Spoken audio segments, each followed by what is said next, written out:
Good morning, Elmé. Today we've got Elmé Coertzer-Boersma with us. That's right. And Elmé is from GlobalG.A.P. If you want to call us GlobalG.A.P, that's fine. But the new name, not of GlobalG.A.P, but of the company, is Agriya. Oh, okay. That's interesting. Yes, Well, so- we're going to hear all about that. Yes, you will, Yes. if you want to. But for 99% of the people out there, they will probably still be speaking of GlobalG.A.P in a general sense. And that's fine because GlobalG.A.P is not going anywhere. See, the challenge come in and we just fall right into it. Go. There Yes, we go. Please do. So GlobalG.A.P is a brand of standards that mostly all your listeners would know about, viewers and listeners. That's the standards that the farmers implement on farm and then they can export or supply locally. The thing is, it is used to be owned by FoodPLUS. That's the company name. But we somehow never talked about FoodPLUS as the company. We just referred to the GlobalG.A.P standards, and that sort of became the company name as well. Okay. So GlobalG.A.P will be there for as long as it lives, because that's the standards that's being implemented, the brand for the standards. And Agriya is just the company name. So we rebranded the company FoodPLUS to Agriya because we feel it's time to just be more visible in the market with not only our great brand of standards, but maybe some other things that we can and want to do for the agricultural industry. So yeah, GlobalG.A.P is fine to use because it's there, but it's not the company. Oh, okay. Interesting. Yeah. We didn't Well, thank know you. that. Well, thanks for explaining that. I We had think no about idea. 90% of people didn't know that, so you're not alone. Okay, all right. Yes. Well, thanks for falling in and welcome. And yeah, we'd love to hear more about you and how you became involved with GlobalG.A.P and Agriya. So, Yeah, and where you're from and Yes. all that. So please introduce yourself after you've now introduced the company so well. Thank you. Thank you, Dewald. Thank you, Louise. It's an honor to be here. I mean, you've had so many distinguished guests already, so it's an honor to be here as well. it's an honor to have you. Yes. Thank you. Much appreciated. Yeah, I'm a South African, born and bred. I was born in Johannesburg, and we traveled around a few times as a child. But I grew up basically in Pretoria. I studied in Pretoria, Bachelor's of Science degree in horticulture. And then I went to the US to study there, did my PhD in Kansas State University. Came back to South Africa because I still think it's a country of opportunity and just love it here. And since then I've worked, well, I did my PhD in herbicide physiology, but I didn't go into that direction. Okay. I became a sort of a food safety auditor, looking at quality in stores and do that type of work. And then I met Kirsten, who was the CEO of FoodPLUS, or that time GlobalG.A.P, in 2002 it was that I met him and got introduced to this world and started working then in 2003 at FoodPLUS and started as doing training work and the technical responsible person. So I've been there now for a while, gone through all the stages from a very small company. We were like 8 people when we started there. And there were now about 110 permanent employees. And yeah, it's interesting because you start off as an employee and then work my way up and now CEO of Agriya. While you sort of know everything that happened, you also don't know everything that happened because you're not at the level to know everything that happened. So it is a journey, and it's something that I'm looking forward to run this company and to see where we can take it within the agricultural industry. So you don't work just for South Africa, you work for the company globally. That's correct, yes. Oh, wow, I just okay. live in South Africa. Okay. Okay. Yes, so headquarters is in Germany, in Cologne, and obviously go there quite a bit, but have not really... don't have the desire to move to Germany. So, yeah, prefer to stay in South Africa. It's warmer. Well, we're grateful to have you. And that's wonderful that you're actually doing this whole global thing. We didn't realize that. So Yeah. we're learning a lot today. And we are very pleased that you're here to tell us. So the auditing process, the need for auditing, the development of auditing processes, it's an interesting sideline in agriculture. If you don't mind, if you could just kind of do the 101 on what is that, how did it develop, and why did it develop? Why is it needed? Interesting question. And yes, it is. I started doing food safety audits as well in South Africa for some local retailers and for an international program. And realized how important it is. The certification is important because that is sort of I don't want to call it a barrier to entry, but it is a requirement that some people put on a farmer so that they can supply the retailer. And we're talking here about farmers and retailers because that's the shortest supply chain within the food industry, or the fruit and vegetable industry. The requirements came about, and why we also started with our programming to late 1998, 99, and 2001, is because there was, especially in the UK, the requirement to have some assurances around the implementation of good practices on farm level.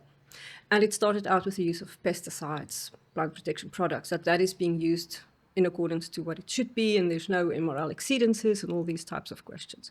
So it was all about assuring good practices being implemented and giving that trust to the buyers.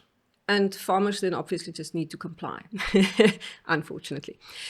The best way to do this is not through a self-assessment.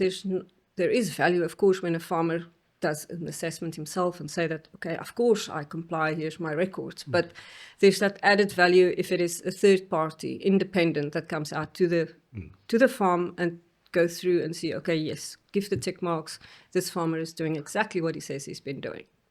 So that's where that third party trustworthiness comes from. That unfortunately also adds some additional cost and procedures that needs to be in place for the standard setters. And that gets transferred oftentimes to the farmers. So they're not always happy with us and with having to follow standards and getting certification. But there is that need. Yeah, that's because I think that's what piqued our interest to get you onto the podcast, is because we work in pack houses and farms all the time, and on many occasions said, we can't do today, we've got a GlobalG.A.P audit. Yes. It's a benchmark which they need to fall in line and comply. But once it is in place and once they have done that, there's a lot riding on it for them, because if they have that in place, it opens markets that wouldn't otherwise be open to them. Right. So what differentiates a GlobalG.A.P audit from a CSA audit, from a Tesco's audit, from a Forest Alliance or Rainforest Alliance, I think is the other one, and Leaf? There are lots of them. Yeah. Yes, there's hundreds. Exactly. What differentiates a GlobalG.A.P from those? Because often we get to places and there was and we did quite a bit of inspection work in COVID, so we knew all the things that had to be there. Obviously, CSA is South African focused, but when you go to Zimbabwe, they've got Leaf and Rainforest Alliance and all of these. Why can't they just be almost one? That's the dream, right? Yes. Yeah, so the GlobalG.A.P standards, the thing that makes us different from the others is because it is set up as a integrated standard and with a holistic approach. So we don't only look at food safety or only look at workers' well-being or only look at environmental sustainability, whereas some of those others that you mentioned only focus on one. Okay. Like the CSA standard locally from South Africa, for South Africa, excellent standards. Two of them, the one is on only the social practices, so the social effects on farm level, and the other one is on the environmental sustainability, but no food safety. The Rainforest Alliance also, no food safety. Okay. Leaf, no food safety. So, and then of course we have like private retailer standards as well, Tesco Nurture, some food safeties, a mix of few things, but a smaller standard. But that's now integrated within the GlobalG.A.P integrated farm assurance standard. So our whole thing is that it is a holistic approach that covers basically all the good agricultural practices that need to be on farm, and good agricultural practices goes beyond food safety, right? It is all of the above. It's food safety, worker health and safety, environmental sustainability. We don't go into financial auditing, anything like that, but it is also a farmer, and I think this is where the big challenge comes in, is these things cannot be separated. Food safety and sustainability cannot be separated from each other, because oftentimes they clash. People want to have no manure in the fields, Yeah. because there's a food safety risk to it. But then there's other side of, but what about the regenerative agriculture practices, what that we have to bring in? But it's all about mitigating risk. And some crops, it's just not, I mean, first of all, food needs to be safe. Otherwise, it's by default not food, right? Yes. Can't argue that one. So, but then it's about mitigating risk and identifying the risks on the farm. If the manure is not going to be a risk to the final product, the edible part of the product, well, then you go. But if it's leafy greens, spinach, whatever, and it's on the ground and you cannot avoid the risk, well, then you cannot avoid the risk. You've chosen that product to grow that product, and there's certain risks to that product. But yeah, that's the main difference. Sorry to come back to your original question. Okay. It's because we cover the full package. Interesting. Yeah. There was a documentary on Netflix not too long ago that exactly that. It was leafy greens that was infected with... Yes. What's the bacteria? E. coli. E. coli. Yeah. In America. It was called poisoned. Yes, exactly. Could be. Yes. I can't remember the exact documentary's name. And that was one of the big things. It was manure that was sprayed out from local adjoining stock farms and that's stuff right. like that. That ended up on the leafy greens. Yeah. So it is a risk. It is something that one needs to consider. And in a case like that, when you do an audit, do you physically go and cut a head of lettuce and test it for bacteria? Right, so yeah, it's not all that easy. But no, the concept is that the farmer needs to do sort of a risk assessment. First of all, I think that's just good practice also for farmers to do, is to see what are my risks. Do I have an adjoining livestock farmer? Where is the effluent water going to? Is it mixing up with the water that I'm using to spray or to where my plants grow? And for example, leafy greens, high risk product, you have to take all of these elements into account. So farming, unfortunately, isn't just prepare the soil, plant and harvest. There's many things that's connected to it, and farmers these days are also required to do more and more. But part of that is then that having that risk assessment. And then, yes, when you're an auditor and you go out to the field, you will look at, did the farmer look into it? What is the risks? And if there are these risky things, it needs to be tested, but it's the onus of the farmer to make sure that it is clean. Okay. Normally, if there is such a risk, the auditor will ask for, but, how do you know that it's not contaminating your product? What have you done to mitigate the risks? Now, here's my testing, etc. And then they will see it from there. Okay. Yeah. How do you feel when you watch documentaries like that? Do people that make those kind of things ever contact you for comment or anything like that? In some instances, yes. Most of the time, not. Poisoned was a good one. There's others that's out there, and many. I mean, these days the social media it can be used for the good, but then also most of the time there's lots of emotional energy that comes through, and it's much easier to say when things go wrong than when things go right, and to highlight all the bad things. Yeah, we always say bad news spreads itself. Exactly. And good news needs help. Yeah. So you get both sides, and if you take it as it is, it's unfortunate that there's many times, especially when you look into social media these days, there's lots of misinformation, especially around pesticides and the use of that, as well as microbiological contamination, what causes it, how to prevent it, etc. And that is why part of the reason why we felt that, yes, a global GA.P is good and the standards are good and necessary. There's definitely need for that to give that assurance. But Agriya can do so much more in spreading information, just bringing people more together, have more collaboration in getting the word out there on what farmers are doing, how we can help them to do things better and different. They're already doing all these things. I mean, when we talk about regenerative agriculture and climate smart agriculture, it's all the hot topics and everybody talks about it. But farmers have been doing this since the beginning of time. They need to adjust to fires, floods, pests, whatever. That is what farming is. And so all these words for me is just fancy new words for good agricultural practices. Technology and AI comes in, and we cannot say it will go away. I prefer to believe that it will not replace the human. For now, not. But it will definitely, it can make our lives easier, and it can definitely make us more efficient if we use it right. For now, we don't know what will happen in whatever years amount of time of years, but for now we can definitely use it to our advantage, and so can farming and agriculture as an industry.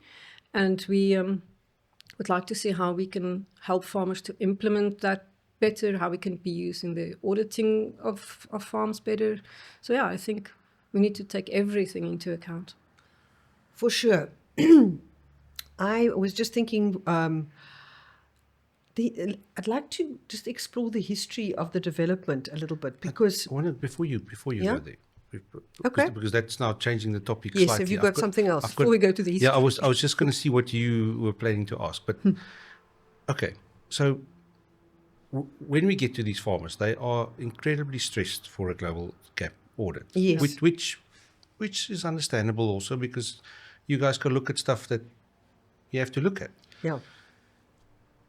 Can farmers contact Global Gap auditors, representatives, and say, listen, I need advice. Come and help me to help these kind of things that you just mentioned. It's not an audit. It's that you've picked up the phone and says, listen, I'm planning to plant a new area there. I'm not sure can you come and advise us? Is that available to growers or to farmers? And that's fortunately a clear answer, and the answer is unfortunately no. Okay. Yeah, so there's that clear separation between the auditing and the consultation. Okay. Because you cannot obviously audit what you've consulted on. It's that makes conflict sense, of yes. interest is just there. So many certification bodies, so these are the bodies that have the auditors that go out on farm. So we don't do the auditing ourselves, right? We sub-license certification bodies to do the audit. They may have different arms of their business where they can potentially also do consultation and help farmers. But what we do have is a program called Train the Trainer, where we train trainers that can go out to the farms and that can be consulted and can help the farmers to comply and to implement better practices and then go through certification without having that conflict of interest. And can a farmer himself or send a representative from a farm to a course like that? Yeah. It's all open and publicly available, yes. Our whole idea is actually that a farmer should in fact be able to not need a consultant. I know sometimes you want to have advice. We all need advice in life. That's Exactly. Coaching and advice. We all need that. But you shouldn't need a consultant to be able to pass the audit.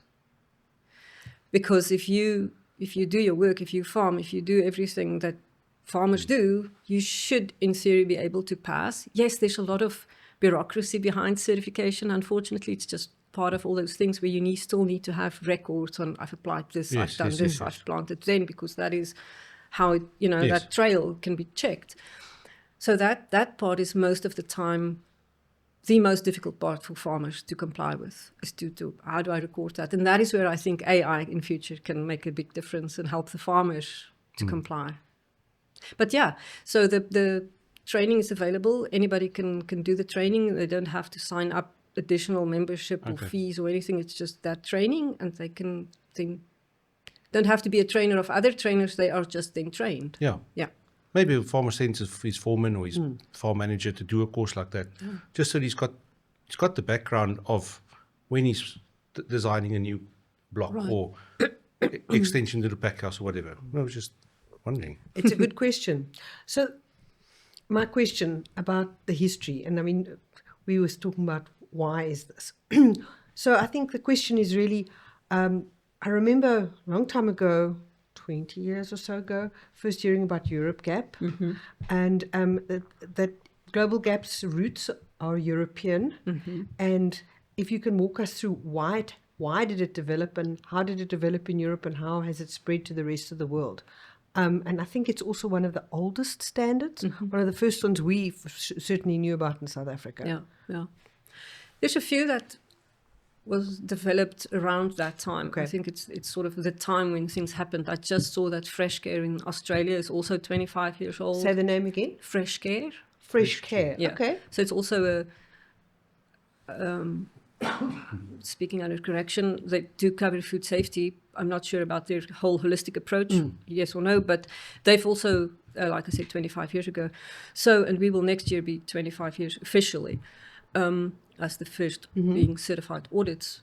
So yeah, it started around that time when all of this came about, when I think it's the time when retailers started to see the need for some assurances. You know, as I mentioned before, we started basically in the UK with the UK retailers saying, we get a lot of product from third countries. How do we know they do what they should do? In the UK, they have Red Tractor. Also been there forever. Yes, Red Tractor, yes. Yes.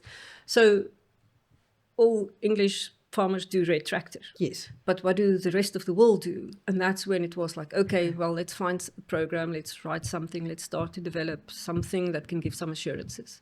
And it started out with food safety, but from the very beginning, the concept of food safety by itself is not sufficient.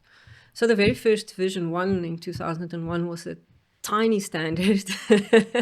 I mean, a few pages. I remember version 2, I mean, our general regulations, I think the whole standard and regulations were like 11 pages, you know, it was small. And I wish to some extent we could go back to that, because that was I think simple enough. you're not the only person who wishes that. I think there's many farmers out there now that say, yes. Unfortunately, through the years, you know, as you grow, and then, okay, so it was Europe.A.P, just to go back to that part. It was Europe.A.P, not Europe as in the continent, but Europe, EUREP. And it was the European Retailer something working group. I can't even remember what it stood for. So it wasn't even for Europe's per se, but Europe.A.P, Good Agricultural Practices. It was perceived as a European thing. It's by the Europeans, for the Europeans, coming to be enforced in all other countries that export to Europe. So in 2007, we realized that this name is not doing us any good. The standard is... I remember there was even GlobalG.A.P that started to develop at the, like... Right, yeah. So we can talk about GlobalG.A.P and others like those as well. So we said, okay, now Europe.A.P gives the wrong impression, the standard, we need to call it GlobalG.A.P.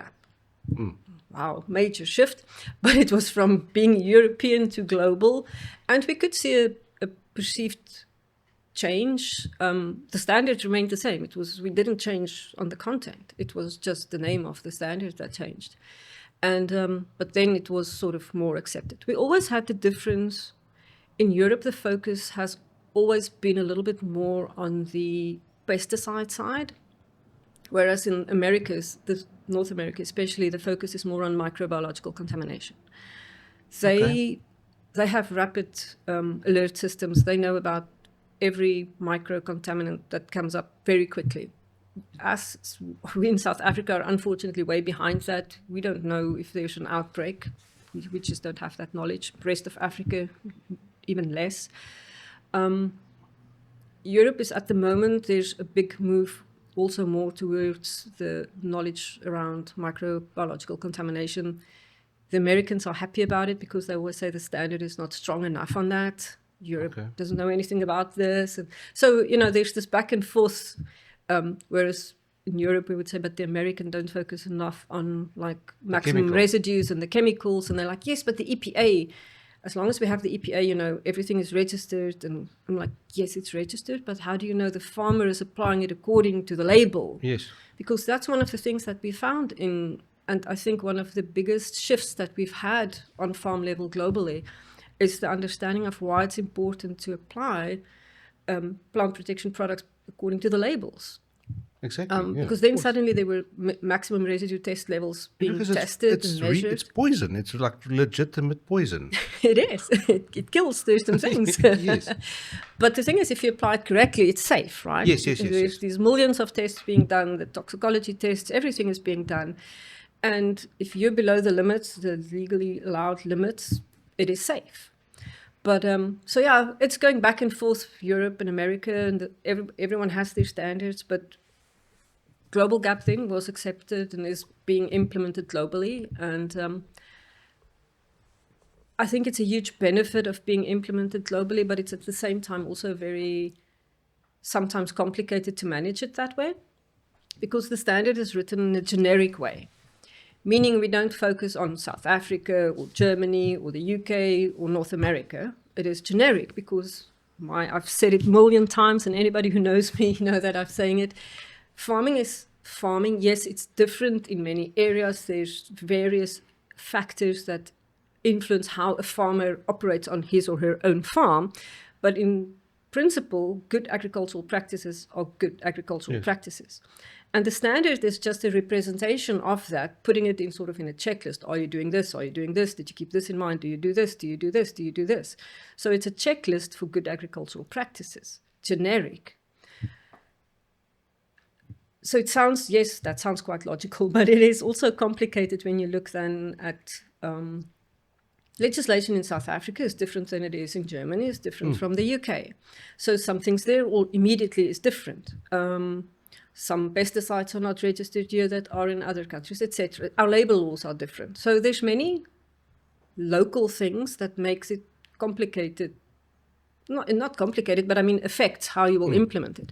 So that's why we also require that auditors that operate in a certain country it's preferable that they're from that country, that they understand the country laws. They need to be kept abreast of all the legislation and things there. So we need to be familiar with what's going on that crop in that country to do the audit appropriately. Just before you ask your question, having it then global and generic makes it a little bit more complicated to implement locally, but that's why we have also a thing called national technical working groups. Now, I don't know if you know that we have one in South Africa. They're actually meeting tomorrow. Okay. Yes. That's open. So I think we have like 47 or 50 national technical working groups in various countries. It's open for any country to develop, and it's for anybody in that country that's interested and has a say on how the Global Gap standards should be implemented. They can also then write an interpretation guideline that gives local information on how to implement it. So it's not changing the standard, making it easier or anything like that. It is just giving a local interpretation of the standard.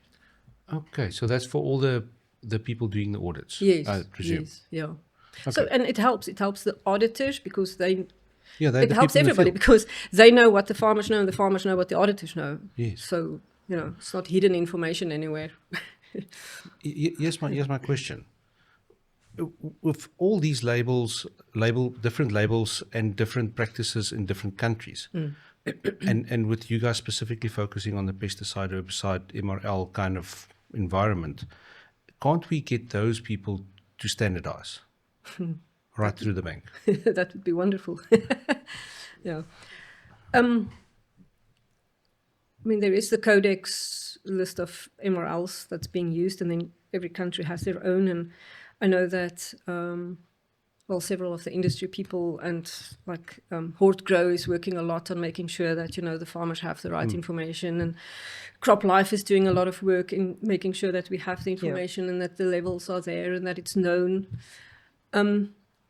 Getting registrations of chemicals is sometimes not so easy. We also have the Department of Forestry, whatever the full name is these days.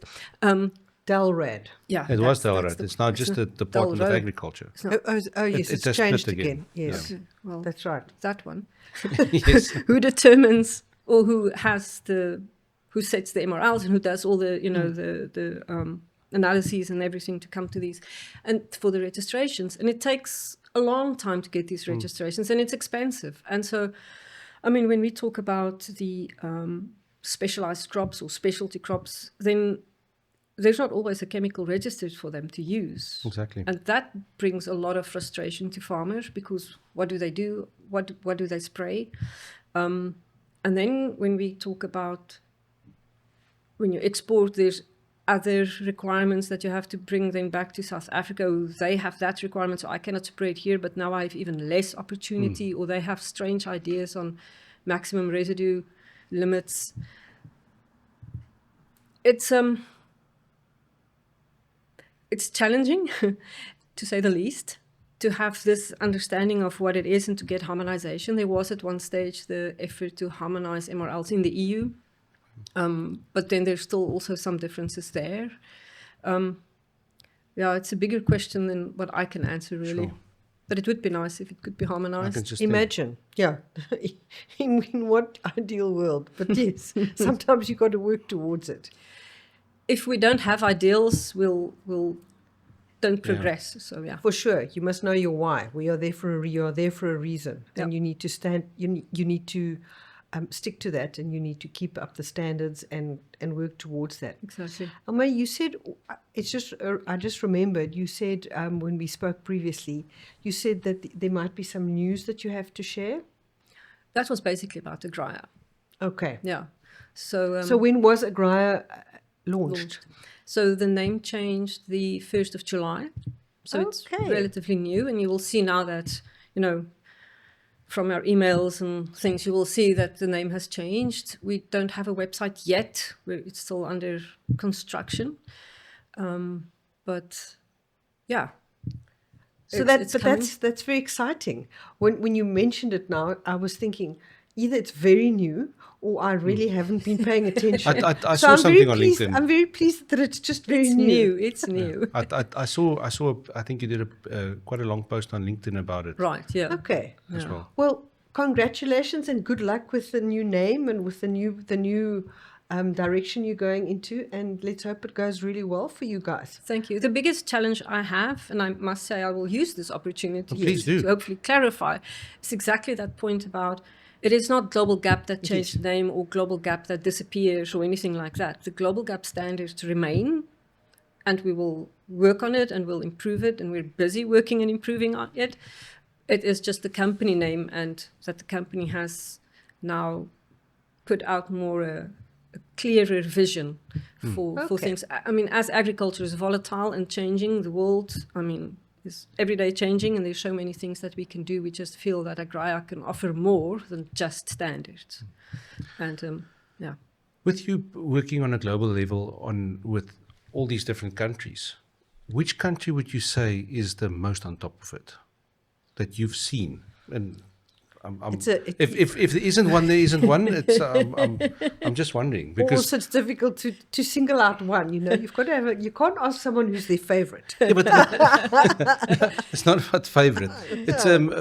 It's good for other countries to have a benchmark of where they want to be. Speak around that if you have to. Yeah, and it depends on what you mean with who's on top of it. On top of it with what? The farmers, the legislation, the governments, the whom? I mean, if I think about farmers themselves, it's extremely difficult for me to say. Our South African farmers, we're not behind anybody in the world. We are top-notch. We have top-notch farmers. We struggle with a lot, and we always have. We don't get subsidies. We do the things that we need to do because we need to do it. Yeah. Also, when Europe-G.A.P standards were out at that time, South Africa was one of the first countries that had to adopt. The farmers had to do it because they were exporting to UK and Germany and Netherlands and wherever else. So they had to do it. But I won't say more about other countries and farms. Governments is also I'm not going to say anything about governments. I think all governments at this point in time they know they need to do something on ESGs, and there's so many legislations that come out in Europe with the Green Deal that is and is not, and with European, with the deforestation regulations that comes out, and all the reporting directives that comes out. I think every government in the world is looking to see how they can do that best and where agriculture fits in best. So yeah, it's one up and one down. It's one step forward, one step backwards every time, I think.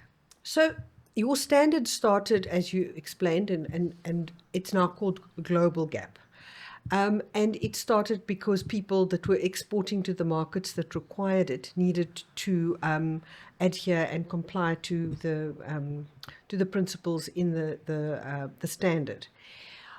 Are places, you spoke about North America. Are Asian supermarkets demanding GlobalG.A.P standards? Are Australian? Are South American? How is the uptake on it globally? In Asia, we have a few retailers that are looking at looking at certification at GlobalG.A.P specifically. In Japan, for example, there's also a Japan GA.P. Okay. And so they only cover food safety, if I'm not mistaken. So as soon as they realize they need something more than food safety, normally they come to us. Because most of the other standards globally, as I said, cover one or the other, but not the holistic approach.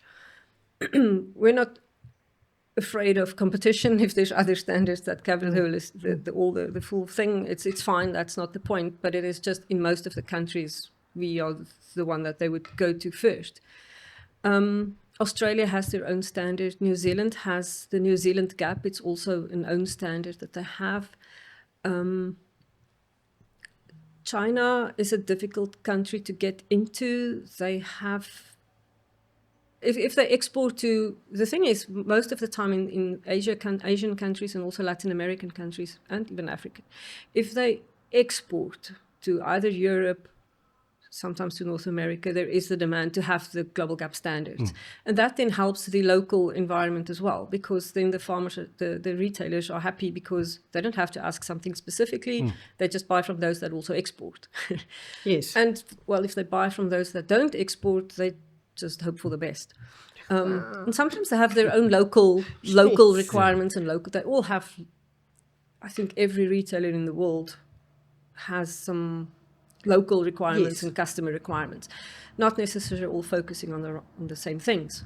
But so, yeah, then it's a little bit more, Okay. we take what we get. But it is growing. There's an uptake.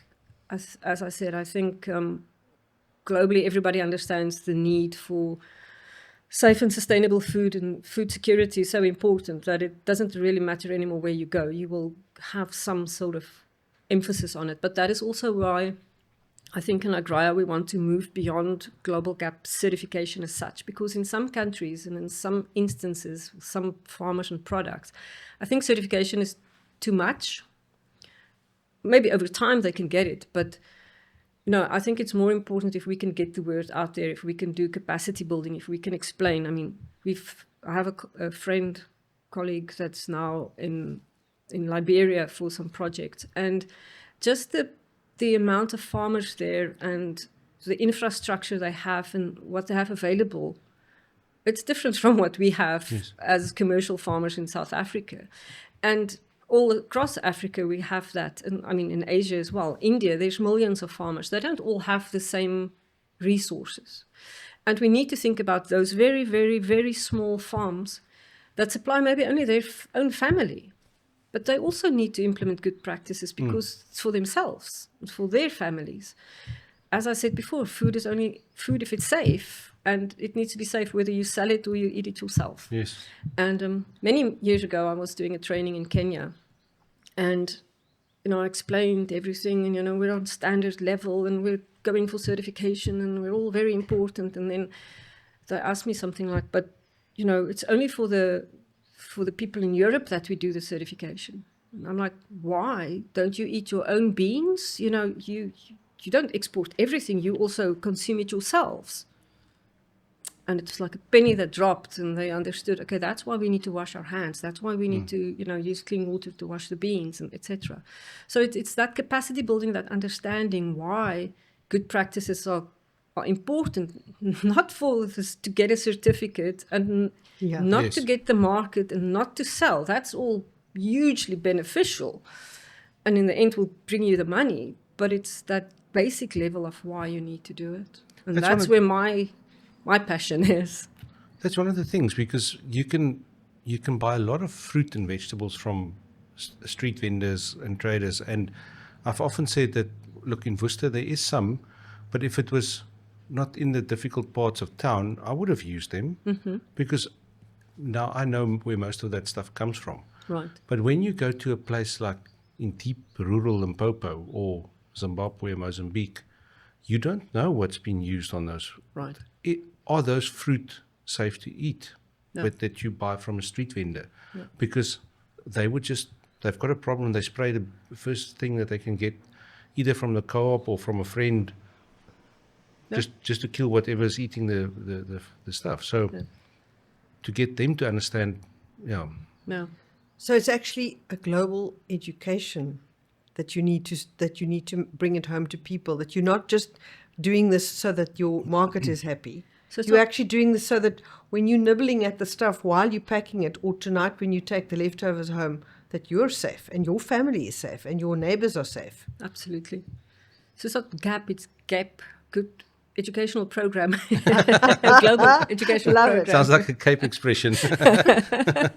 And that's the food safety element. But as I said before, we cannot separate food safety and sustainability from each other. Because if we don't produce something with sustainability in mind, we won't be able to produce next year, Exactly. or the generation after us won't be able to produce anything. We need to make sure that we maintain the soils, we use water responsibly, that we do all of these things responsibly so that we can continue doing this. So, I mean, I've seen it also in Africa, for example, in Zambia.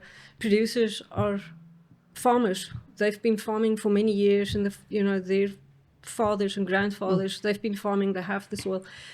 And it's fertile soil, which is now less fertile. Because it was so fertile, they just planted, didn't replenish, didn't look after the soils. Now they need to do huge fertilization programs to make sure that, they can continue doing this. And it's just that knowledge and capacity building that we have to do, yeah. So how are you guys planning to get this knowledge across to the man on the street and the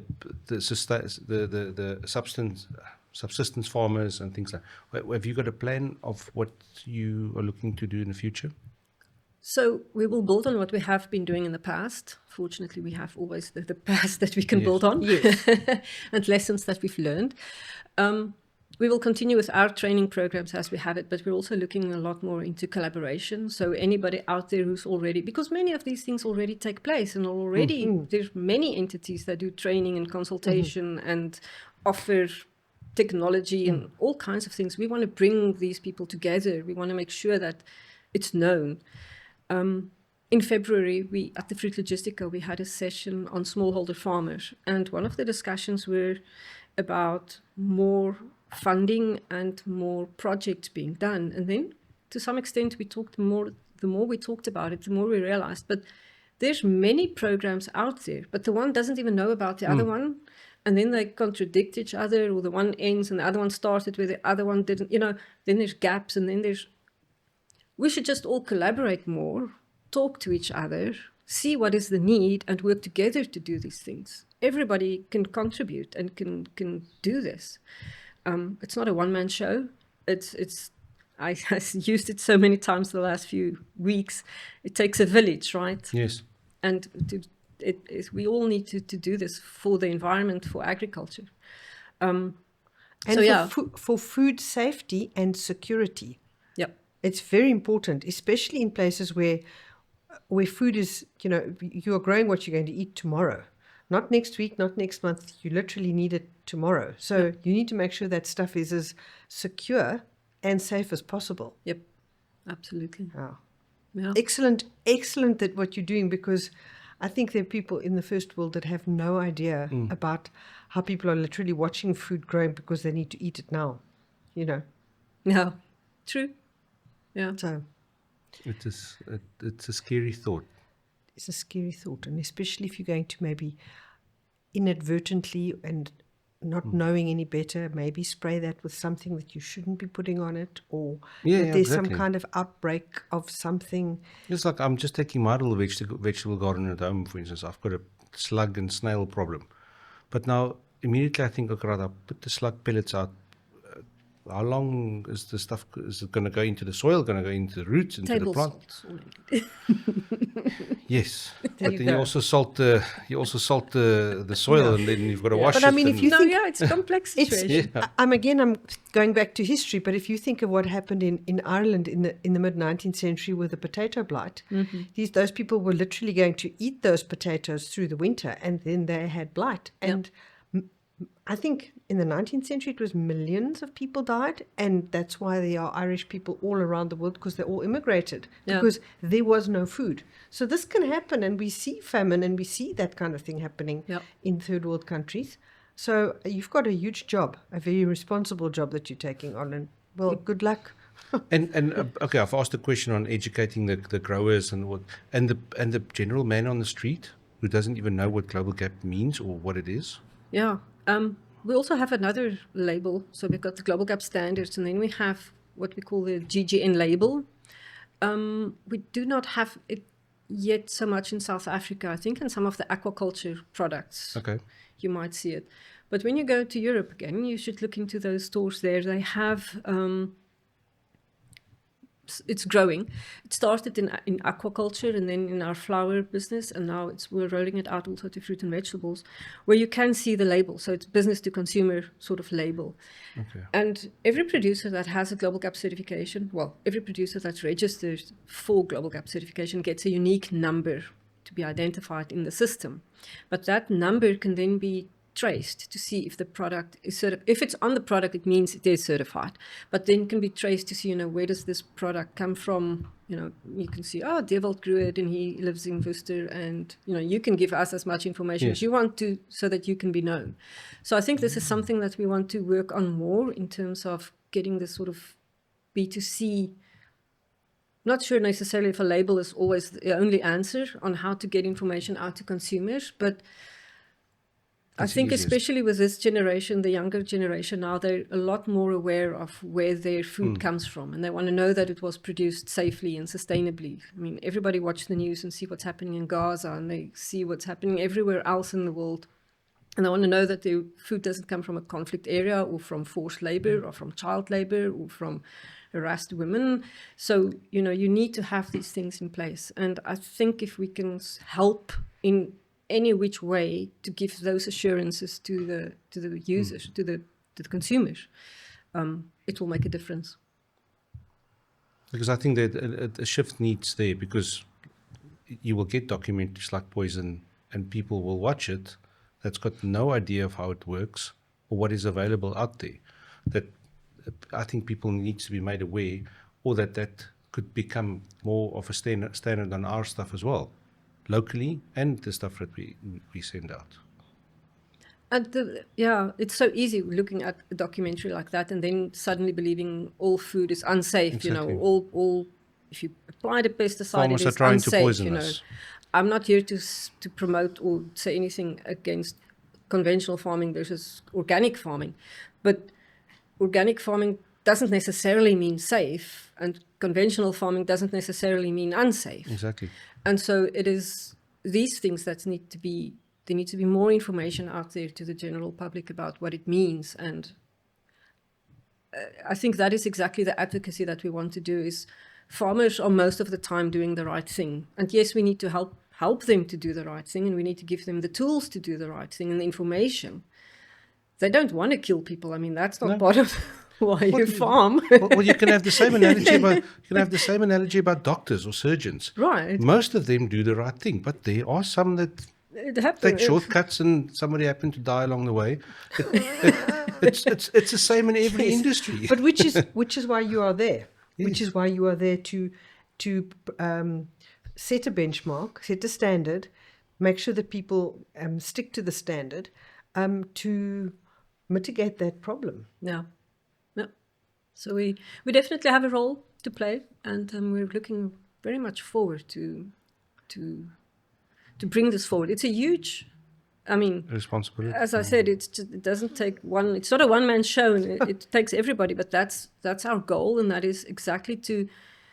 I mean, maybe from here, some people say we want to be involved, and how do we collaborate and what can we do, and that's what it is about. Is to find those collaborators to change the industry. It's the very best of luck, and I mean, you've got a huge job, and I think you'll find a lot of people that are passionate about this as well. I'm sure you already know them and you have them, but I can see the momentum growing, and I can see this actually making a huge difference to people's lives.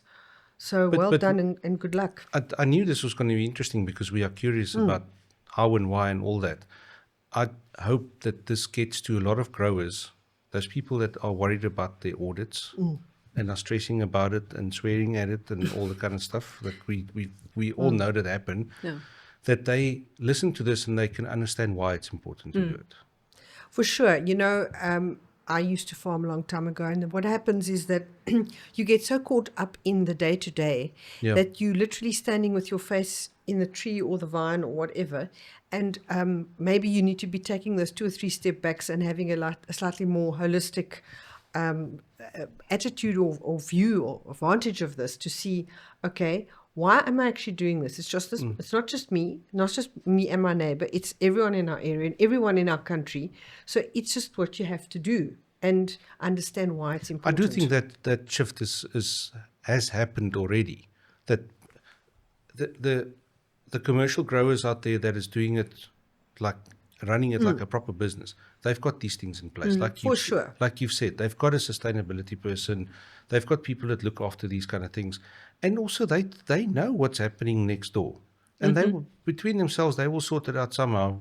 As to you are not doing the right thing. You need to. No. The stories we don't hear, or that you probably don't want to hear. It happens. Yeah. No, and we know that happens, and that is where I would like to take that fear, but it's not fear. It's that extra hassle. Yes, it is. Now I need to get an audit, so that means the auditor is going to come out. My whole day, I need to do this audit now. I need things to do. I need to farm. I'm a farmer. Like we get that a lot. Yes, I know. But if you, like you said, Dewald, if they can understand why they're doing it and keep in mind why they're doing it, and then we want to work with the farmer community to see how we can make audits more, I don't know if user-friendly can be a right word, but that's, I think, only where technology can come in to help us. It shouldn't be more difficult for the farmer. It should be easier, but it should help them. It can help the auditor. It can help the retailer to get information. I think the future of auditing looks different, but it's not going to go away. Are you guys working on something? I think the whole industry is working on something, yeah. Interesting. I want to add something. It's anecdotal, but exactly what Dewald was saying is that the stress levels that people kind of build up before an audit happens. There is another standard, obviously you'll know this one, HACCP. Okay, and somebody said, well, what does that stand for? What do those acronyms stand for? And they say, have a cup of coffee and pray. Exactly. Yeah. And that's how a lot of people feel when the auditor arrives. Yeah. So I think it's good if they will have a better understanding why it's necessary and what the purpose of that is. And I think you really helped explain that to us. Thank you. Good news. Yeah.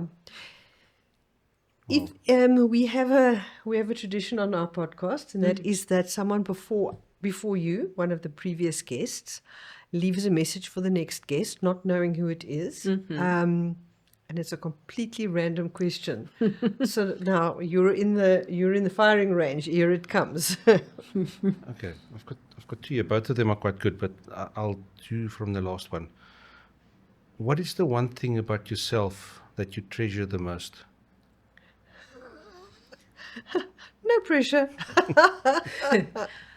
I think my ability to cope with change. Every time when I interview a new employee, one of my always ask the question, how do you react when you wake up in the morning and you think this is what you're going to do, and I call you up and you say, this is what we're going to do today? Because agriculture isn't constant. Change is inevitable. I mean, there's nothing more constant than change. And if we cannot deal with it, if tenacity and agility, I think that is, I would say that. Wow. Yes, it's actually quite a fundamental need, and if you can roll with the punches and cope with change, it's literally rolling with the punches on some days. Yes, it is. It's a huge skill. Elmé, thanks so much for joining us. It's been incredibly interesting, and we've learned a great deal. Yes, I definitely did. I must say, I think we've been inspired, and the very best luck with the massive task that sits ahead of you. Yeah, next time when we walk into a pack house and people say, no, we can't do it, we've got a bloody GlobalG.A.P audit tomorrow, we WhatsApp them this link. Exactly. Yes. And just watch. Yeah, thank you. No, thank you. It was really a pleasure to be here. Really appreciate it. Thank you. Thank you.